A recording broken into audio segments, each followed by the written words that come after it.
A Rádio Rio de Janeiro passa a apresentar o programa Café Literário. Produção e apresentação, Henrique Fernandes. Amigo ouvinte, inicia o programa Café Literário pelas ondas fraternas da Rádio Rio de Janeiro. Eu sou Henrique Fernandes, produtor e apresentador. Estamos no mês de setembro, que é um mês em que se dedica uma atenção toda especial ao tema da vida, a preservação da vida humana, propondo como uma reflexão filosófica profunda que viver e continuar vivendo é sempre a melhor escolha, é sempre a melhor opção. Sabemos que todos enfrentamos muitos problemas, muitos desafios. Então, ao longo do mês de setembro, a sociedade se volta para esse tema tão importante, que é escolher a vida, mesmo com todos esses problemas e desafios, com todas as dores, porque sempre podemos encontrar um caminho. Nem sempre o caminho é a solução efetiva de um problema ou de um desafio, mas quando encontramos pessoas que nos ouvem, que escutam a nossa dor, o nosso sofrimento, o nosso desespero, conseguimos reunir forças para continuar vivendo.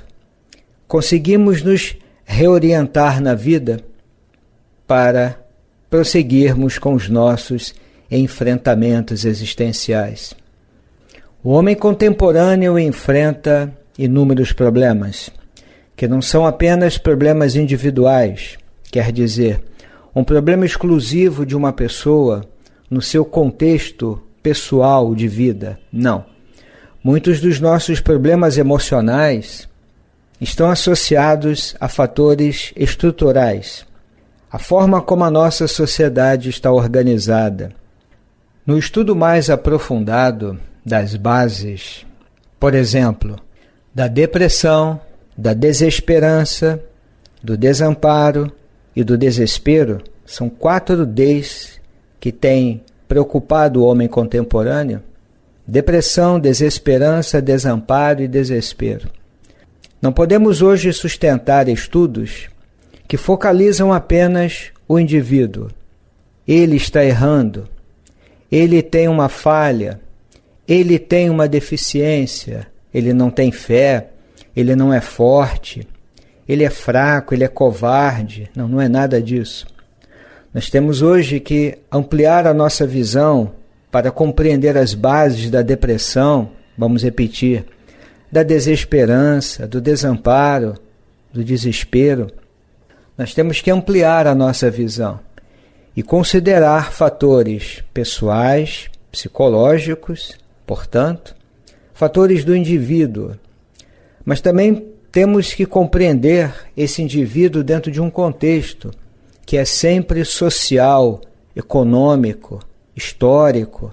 Não podemos ignorar que os grandes problemas sociais, que são estruturais, como o desemprego, a fome, todos os tipos de preconceito, todas as formas de violência e de exclusão, não podemos desconsiderar o impacto que isso tem na condição emocional e psicológica da criatura humana.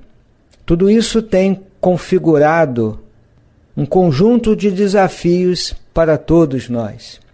Então, nesse mês, que é um mês dedicado à prevenção do suicídio e um esclarecimento desse comportamento que pretende pôr um fim à vida, que na verdade é um esforço para pôr um fim ao sofrimento, à dor profunda, nós não podemos olhar para esse indivíduo, mais exatamente para esse tipo de comportamento, de uma forma isolada desse contexto mais amplo. Separar, dissociar o indivíduo da sua sociedade, do seu contexto mais amplo. É criar um espaço para que as condições de vida no nosso planeta se modifiquem. Vamos olhar sim para as condições pessoais, mas vamos olhar também para as condições maiores, que são sociais, estruturais e estruturantes. Porque falar de sentido da vida para quem tem fome é impossível. Falar de esperança para quem não tem um alimento para oferecer aos seus filhos não é uma tarefa possível. Não faz nenhum sentido. Temos que avaliar as condições de vida, as condições que permitem ao indivíduo construir um sentido para a sua vida. Então, nessa perspectiva, temos que, de fato, ampliar a nossa visão. Há uma reflexão dentro do pensamento espírita, com Allan Kardec, em O Livro dos Espíritos, que eu penso, nos oferece elementos para avaliarmos essa situação. Quando está dito, na pergunta 922, que fala da felicidade e da infelicidade relativas, que para a construção dessa felicidade, desse bem-estar, dessa alegria de viver, digamos assim, é necessário cuidar, atender a 3 necessidades. Está lá no texto: a posse do necessário, a consciência tranquila e a fé no futuro. Veja o amigo ouvinte, dentro desse horizonte de compreensão, que o texto parte da posse do necessário, porque é preciso garantir condições de vida, e vida com dignidade, não é qualquer vida. E isso é uma tarefa coletiva, é de uma sociedade, é estrutural.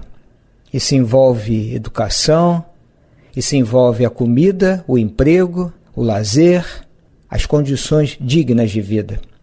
E além disso, numa dimensão de subjetividade, de profundidade, vamos dizer assim, a consciência tranquila e a fé no futuro.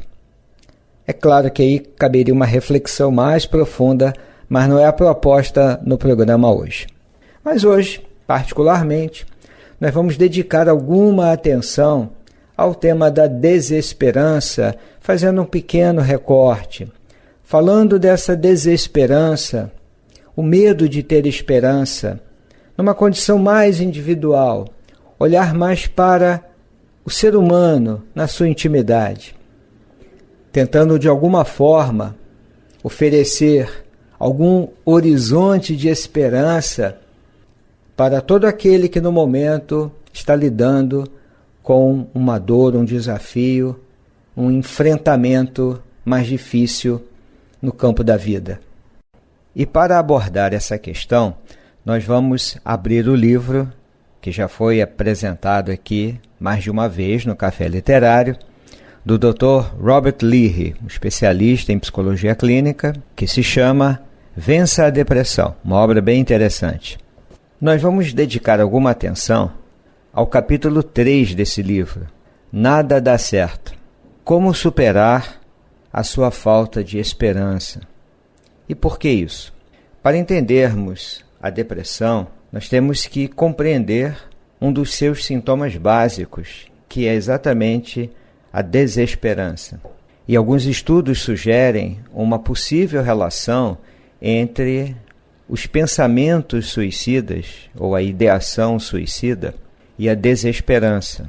Por isso é importante a gente falar desse tema, porque uma das bases do tratamento, sem perdermos de vista aquilo que falamos no início, na abertura do programa, sem perder de vista essa visão do todo, dos grandes problemas sociais, a gente não pode perder isso de vista, mas como o nosso recorte hoje fala da dor desse indivíduo no nível individual, a gente precisa, nas bases desse tratamento, de alguma forma ajudar a pessoa a resgatar a confiança na vida.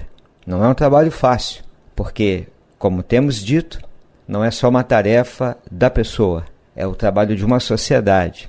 Mas nesse momento estamos falando dessa pessoa, que nós podemos ajudar de uma forma direta, ouvindo, acolhendo, validando o seu sentimento. É disso que nós estamos falando.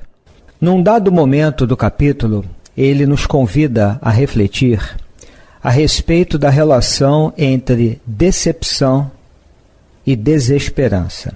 Ele começa dizendo assim: tal como ocorre com muitos outros pensamentos negativos, a falta de esperança é frequentemente acompanhada por uma, aspas, estratégia oculta para evitar a decepção. Nós precisamos olhar para este raciocínio com algum cuidado, porque não basta você se voltar para uma pessoa que está vivendo dentro do seu quadro depressivo ou do seu quadro de uma crise existencial muito intensa. Não basta dizer assim: você precisa ter esperança. Olha, você sabe que a esperança é a última que morre. Não, na verdade, não é isso. A esperança nunca morre. Não adianta dizer isto. Não adianta se voltar para uma pessoa com depressão e dizer assim: você precisa trabalhar, você precisa reagir, caminhar um pouco, ver pessoas, se divertir. Não tem como. É como chegar para uma pessoa que não escuta porque tem, de fato, problemas auditivos e dizer assim: você precisa escutar melhor. É claro que quem fala normalmente são amigos, familiares, querem o melhor, querem ajudar, querem ver aquela pessoa querida muito bem, de volta à vida, mas este não é um bom caminho. Então é preciso olhar para essa experiência da desesperança com certo cuidado. E ele propõe aqui um raciocínio importante. A falta de esperança é frequentemente acompanhada por uma estratégia, que está entre aspas, oculta, para evitar a decepção. Toda vez que uma pessoa se sente magoada, rejeitada, frustrada na vida, essas experiências emocionais, elas deixam marcas profundas na alma. A mágoa, a rejeição, a frustração. Essas experiências adversas, negativas, normalmente nós, humanos, não sabemos lidar muito bem com situações dessa natureza. Então, quando uma pessoa enfrenta isso durante, às vezes, uma vida inteira, longos anos da vida dela, é muito comum que ela, então, deixe de acreditar na vida. Então, quando uma pessoa não consegue trabalhar, como se fala muito em psicologia, trabalhar, transformar, ressignificar as marcas que ficam das experiências de abandono, de frustração, de rejeição, de mágoa e tantas outras situações dolorosas, difíceis. Quando a gente não sabe lidar com isto, fica esse ressentimento. O indivíduo deixa de acreditar na vida, nas pessoas e na vida. E aqueles fatores maiores, sociais, que comentamos, só agravam esse quadro. Então, quando ela olha para o futuro, quando ela leva em consideração a sua própria vida, os rumos da sua existência, para sermos mais claros, é como se a nossa mente disparasse um processo que é, na verdade, um pensamento que diz assim, é um pensamento automático, que declara o seguinte: cuidado, não se magoe mais, não acredite que as coisas vão dar certo, porque, na verdade, nada deu certo até agora, logo, nada vai dar certo. Isto quer dizer que é como se a mente entrasse em ação para lhe dizer, palavras do autor, que o futuro é sem esperança. Deste modo, você pode muito bem desistir. Qual é a vantagem disto? Em que sentido, com muitas aspas, amigo ouvinte, a desesperança passa a ser uma estratégia não revelada, portanto oculta, para evitar a decepção? Em que momento isso acontece? neste momento. Quando o indivíduo se dá conta da sua dor, da sua mágoa, da sua rejeição, da frustração acumulada ao longo da vida, ele olha para o amanhã, olha para as pessoas com as quais ele convive. Então a mente entra em ação e, para protegê-lo, supostamente, a mente diz assim: não acredite, nada vai dar certo, desista. Qual é a vantagem disto? Você elimina as chances de fracassar, porque você não se lança, não tenta de novo, não enfrenta. E deste modo não precisa manter um esforço, porque na verdade você já se sente condenado. Qual é o risco? Se você aumentar a sua esperança, se na verdade você passar a acreditar, o que pode acontecer? Você vai se decepcionar novamente. Não invista na vida, não aposte nas pessoas, não acredite que amanhã será um novo dia, que as coisas passam, que as crises todas se resolvem. Não acredite, você vai se decepcionar. É assim que a mente funciona. A mente frustrada, a mente revoltada, a mente magoada, a mente que se sentiu rejeitada. Essa é a base da desesperança.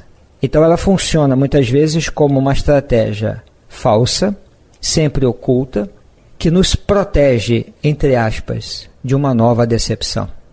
Então o indivíduo acaba desenvolvendo o medo de ter esperança, o medo de confiar nas pessoas, de confiar na vida. É como o autor comenta: se você tem esperança, pode ficar entusiasmado quanto ao futuro. Você pode experimentar coisas novas, correr alguns riscos. E o que vai acontecer? Você pode acabar descobrindo que nenhuma dessas coisas dá certo e que você perdeu o seu tempo. Pior ainda do que perder o seu tempo, você se sentirá desapontado e com muita vergonha. Ele coloca uma frase aqui que é muito comum: que tolo eu sou por ter acreditado que poderia dar certo. E quem é que quer ser tolo? Então o que faz a pessoa que vive essa experiência da desesperança? Ela opta pela falta de esperança. É como se fosse a única maneira de dizer: eu sou mais esperto do que isso. Eu aprendi a lição. Eu não correrei novos riscos porque eu não quero mais sofrer.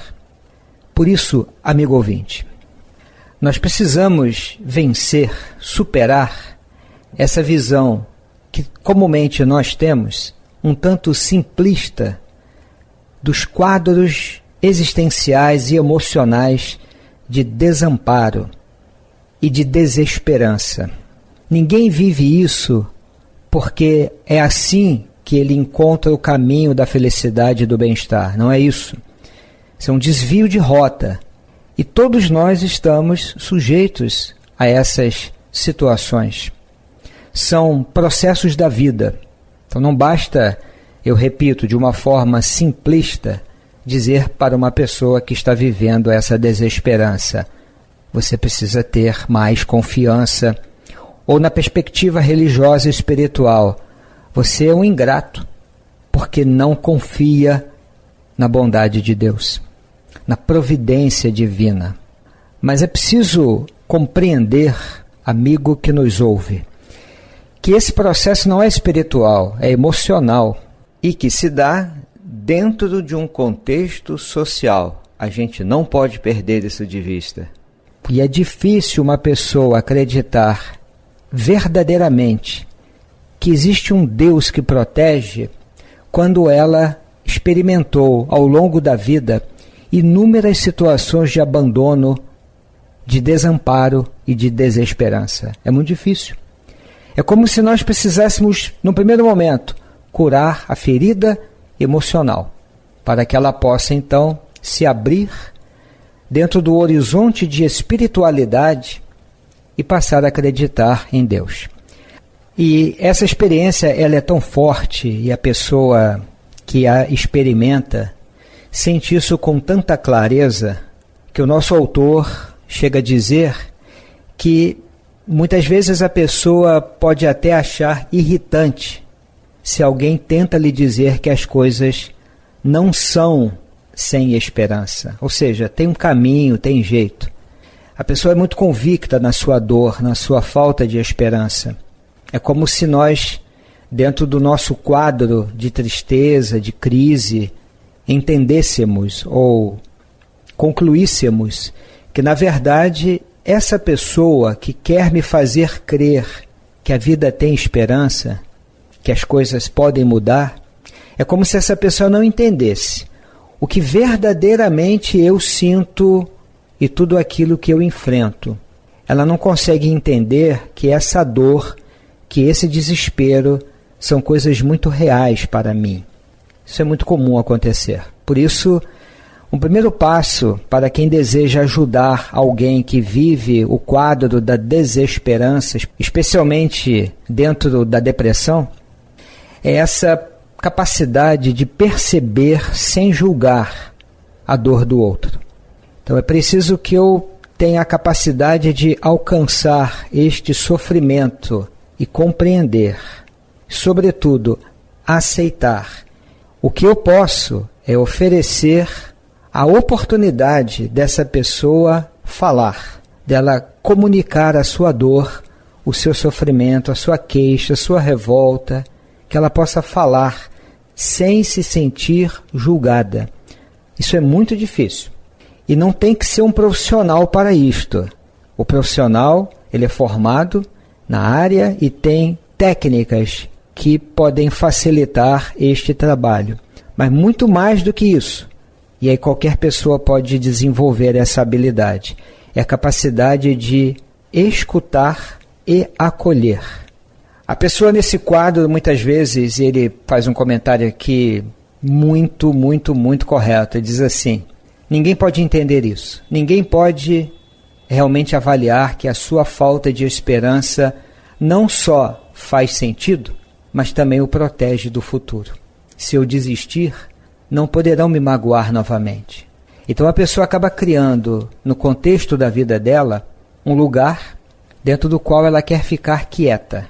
Só existe espaço para ela, que sofre, e a sua falta de esperança. Então é preciso ter muito cuidado para não invadirmos esse espaço, mas é convidarmos a pessoa a falar disto e acolher sempre. Caminhando para a conclusão, amigo ouvinte, eu quero considerar algo que ele diz aqui ainda nessa perspectiva, que é o medo da decepção, que nos mantém preso à falta de esperança.